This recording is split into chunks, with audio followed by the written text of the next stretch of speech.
Yeah. Hello. Let's get me in here. Shiny forehead guy. I know, look at this. Shiny. What day is it today? Day 10? Wednesday. Oh, Day 11? day 10. Right? Yeah, day 10. Yeah. Day 10, sit and drop. Where did your mind go?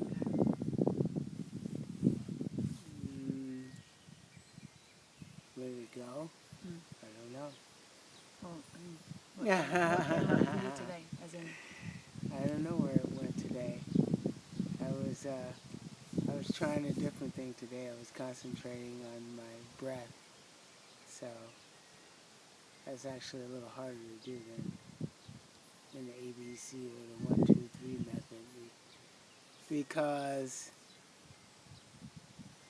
if you're counting or using letters, it engages your mind, so it stops the thought, but you're engaging the thought with your mind. You're like telling your mind to do this thing. But when you're just concentrating on your breath, you're just concentrating on your breath. There's nothing to bring you. You just have to start breathing, and then it takes like this real focus to concentrate on it. It's very different, at least for me. So that made it a little bit harder today. Well, not hard in the sense of difficult, but like having them stop any thoughts you're having them like immediately like put up a roadblock. It's a lot more subtle, but it gets easier. That was the first part of it was kind of difficult, and then it got easier to come back to the breath. But it definitely took some concentration to stay on the breath, because breath is quiet. It's easy to get lost, and it's kind of interesting. But let's see what came up. Nothing really came up. I had a lot of stuff come in and out and through, but the only thing I can say that stuck was the mind behind the mind. That was the only one. that's interesting. That was really like, it was like in, it was like a thing, and it was gone. It was so it wasn't like I was concentrating on it, but maybe what it means. So then the thought is like, well, what does it mean? And maybe what it means is like, maybe we should have focus on the mind behind the mind. Maybe that's what it means. I'll have to think about it more. But it was pretty interesting. It just kind of popped in there, you know. And but it wasn't something I was thinking of. It wasn't something I was bringing to the meditation. So it's definitely something that just kind of was. It just came up and A wise whisper. Yeah, there you go. It's interesting actually because a lot didn't come up for me, as in there was a lot of space. I heard the trees, I heard the birds, I felt the wind, which was really odd because the wind actually doesn't normally blow in front of the cottage. Did you feel that one kind of, when I'm sitting in my shorts, I was like, do I need to get up? I'm in my sit, and then the sun would blaze on us, and then so there was lots of change, but I was thinking about the witness. The witness, which could be the mind behind the mind. That I was thinking about the first time that I felt the witness. So we're not our thoughts, we're not our circumstances. Those are all just external things, right? And so there are some times when you can literally witness yourself. Like, I talked to you about being behind your movie camera, And if we could see sometimes our own scenes, like this one right now, we could be saying, where maybe we're sad or something, but if someone saw this scene, if we saw this scene, we'd want to be in it, right? And here we are, we're in it. We haven't witnessed it because we're not looking at it from the outside, we're looking at it from the inside, looking at what we don't have. But from the outside, you can see so much more. And so that's one of the things about meditation is you start to become the witness to your own mind and realize that you and your thoughts are not your mind. You are so much more than that and so much less than that at the same time. So I really love that came up for you on the same. I was just thinking at the end of mine, I was like, not a lot's come up. And then I was thinking, so I was dating, I was still an attorney. I dated this guy for a couple of months, and he lived down, well, he lived down, I won't say where, but lived just south of San Francisco, so I go and catch the train down there, and I spent a couple of weekends there. And he spent a couple of weekends with me in the city. We went to the opera and did stuff like that. Now, he didn't go to the opera, and generally, but because he was dating me and thought that I did, being an attorney, that's what we did. And I was at his house one day, and that was my first witness moment. He was asking me if I wanted a drink, and he was making me a Greek salad, which at the time I'd never had a Greek salad, never had any feta cheese, never tasted feta cheese before. I was only like 35, it's not that long ago. And I realized, like, who is this person sitting here answering him? It wasn't me. I was like this witness looking down on the whole scene. And then from then, it's been, very useful to be able to take that. I think of it like a movie camera. So if you get out of your body and get a movie camera on your scene, what do you see? What are the scenes that you're seeing? So It's interesting. it is, isn't it? Mm-hmm.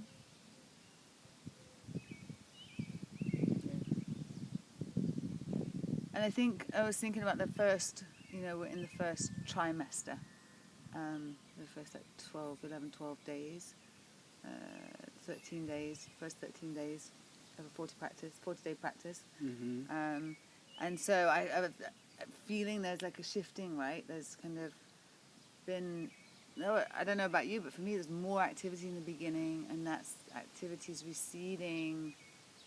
And then there's more quiet, and that's where I think the wise whispers, that's what we were saying yesterday, is in the quiet.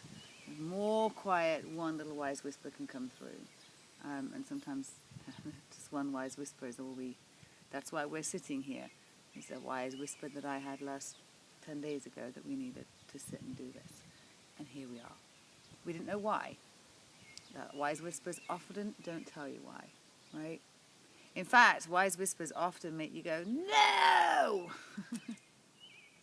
I don't want to do that. You ask the question, what do I need to do? The wise whisper comes back and you're like, no. Have you got something else? Because I don't quite fancy doing that right now. Is there an alternative? Mm-hmm. And the whisper says, this is what you need to do. And then you keep struggling and you keep coming back and asking, and then eventually you'll hear the whisper, you'll do it, and then something will happen. You'll be like, oh, that's why I needed to do it. But the whisper can't tell you. Right. But the raucous symphony will tell you lots of reasons and support you as to why you don't need to. So those are the voices that we're listening to. Interesting. Right? So we'd love to hear from you. I just got a message from a friend this morning asking if we tuned in before we sit and drop, and if we do it in 2 half-hour segments. So no, I'm not tuning in, just literally sitting and dropping, and we're doing a 1 hour full segment. But it seems like some people are joining us because they're feeling the change along with us, which is really cool. Mm-hmm. Yeah, sit and drop. 5 minutes, 10 minutes, an hour. If you've got an hour, I would highly recommend it, even just from planning it. Like, so that this morning would have been so easy for this not to have happened.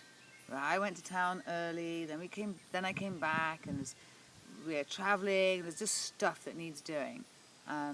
But because we've made a commitment both to you, to ourselves, and to doing the 1 hour, in not 10 minutes or 20 minutes that we think we can just fit in at any time, it means that we really have to plan to sit down, and there's something really cool that comes out of that, right?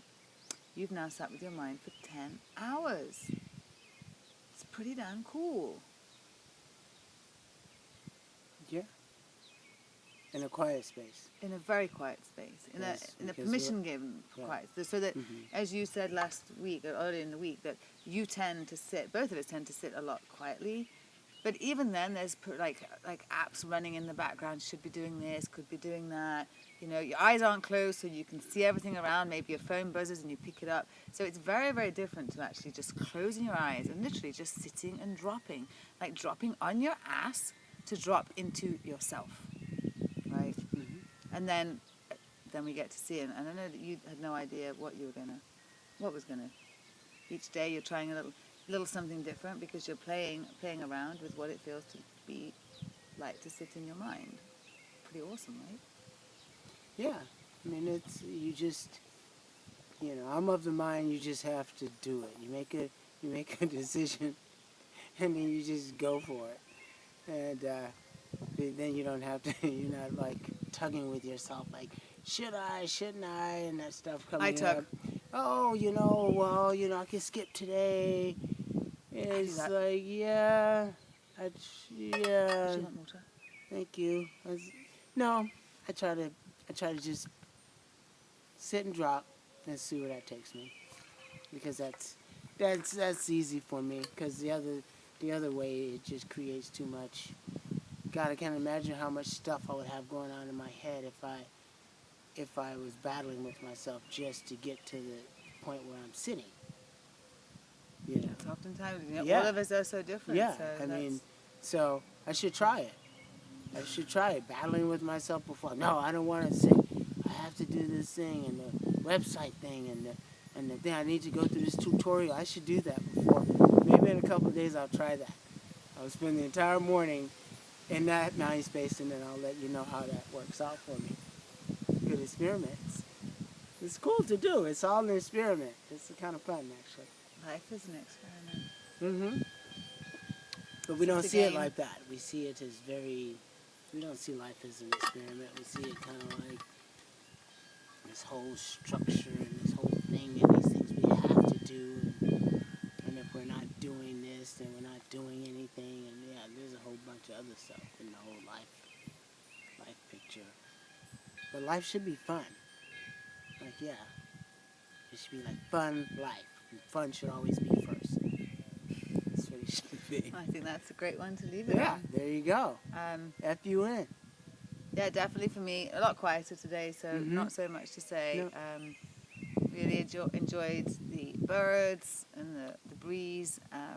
The breeze made me think of a Saul Williams quote, one of my favourite quotes. I've got lots of quotes, lots of my favourites, but this is a favourite of the favourites.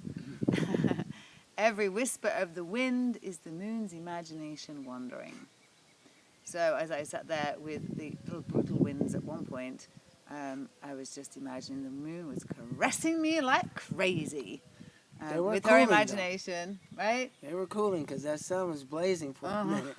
I mean, I actually just kind of I didn't tune it out, but you get deeper into the meditation, so you just didn't notice the sun, like the intensity. But when you did notice the intensity, it was intense. I did actually at one point. I didn't know where I was. At one point, I'm not going to say I was floating, but actually there was no reference point. Mm-hmm. And I actually had to open my eyes because I didn't know if it was the middle of the night and I was sleeping, or if I didn't know where, I have no idea. I just had, You had to check back in. I literally just opened my eyes and just flicked, saw the grass and was like, oh, sit and drop. Went back. Maybe she was crossing over. Our drum teacher, said that back in the day there used to be this very thin veil, like, and those that had the gift could like be in this human world and cross over to that spiritual, just cross right over there. And we find it, because we have so much more just kind of chaos in our society and our thinking, and it's harder for us to like cross over. But taking this time, maybe you just stepped right over there, and that was your first. That's what it felt like. It's like, hold on. This is not. There's nothing. There was not. That's. I mean, it wasn't. It was. So that's what I'm saying. I'm not saying it wasn't that I was floating. Right. But there was nothing there. There was nothing. There was there. nothing. There was no reference point, and I had to open my eyes, see the grass. Like, okay, this is where I now know where I am. And go. And went back. So That's that's great. Just that as you said that. That's like when I had my hands like this, and then there was a point in the meditation where I couldn't feel my hands anymore. They weren't touching. Like, so I didn't, like, yeah, there was nothing. It's dissolved into... Yeah, it was just dissolved in. There was no arms. So this whole thing, this feeling here did not exist. Sometimes we have that when we hold hands, right? Like, Yeah. you don't know where you begin, I end. It's like, until, or if I put my hand on your knee, that you'll often say that. You doesn't even think of my hand on his knee. Right. But when I take it away, Then then because I've got the hot little hot rocks Mhm. that you don't necessarily notice. But when I take it off, you're like, oh, it's got a bit cold. Where's that nice little? So it's interesting how that, how these things, yeah. And as soon as you tune back into it, you notice all of it. Yeah, actually, I was thinking that was the other thing I was thinking about was, I think last week I did a newsletter about, or a video, what do you need to stop to get what you want? And then this morning, before a meditation, but I had the thought, what do you need to start to stop what you don't want? Mm-hmm. So often we think we've got to create the space so that we can do the thing, but sometimes the thing needs the space. Mm-hmm. We don't have the space, so we're going from cluttered and we're wanting to jump over this. Mm-hmm. And actually, perhaps, so we didn't know why we're sitting. Samaj had less idea than me because I was the one in the like, ah! I got the whisper and I pulled him along for the ride. But it seems to me that what this has done for us is it's creating a space that we thought we may have had before, right? We may have thought that we had enough time to sit and whatever, that we have a lot of quiet time. We're blessed like that. But it's making a difference. And also, once you start making that space, then there's a feel better that comes along with it. And when that starts to happen, then other things start to fall out of your purview because they no longer make you feel better, and you're in that kind of like, I'm doing things that make me feel better. And so this is interesting right now for me. So now, maybe there's also a place for creating a space to start something so that you can stop what you no longer want. Mm-hmm. And again, last week we talked about maybe not having as much meditation and having more space. The space to get to the meditation, which just seemed to be space, is coming up for me a lot right now. Space. I have a lot of it in my life. A lot of it where I live. I have a lot of it in my personal life, in the way that we're scheduled. But I wasn't before. I had no space before. And that makes you feel like this. And for someone like me, scheduled up, I just want to wiggle out. Samaj will tell you if it gets too cluttered, even with fun things, friends things as well. And I will just be like, I need some wiggle room.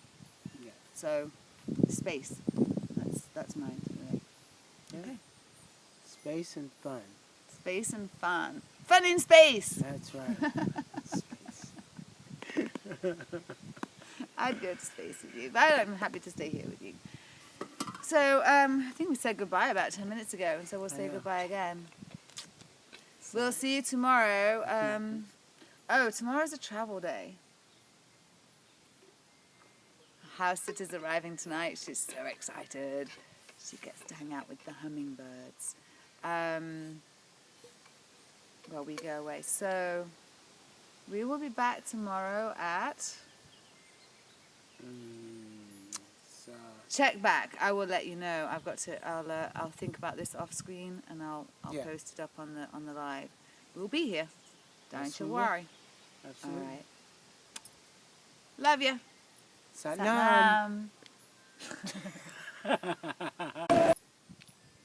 No, you just press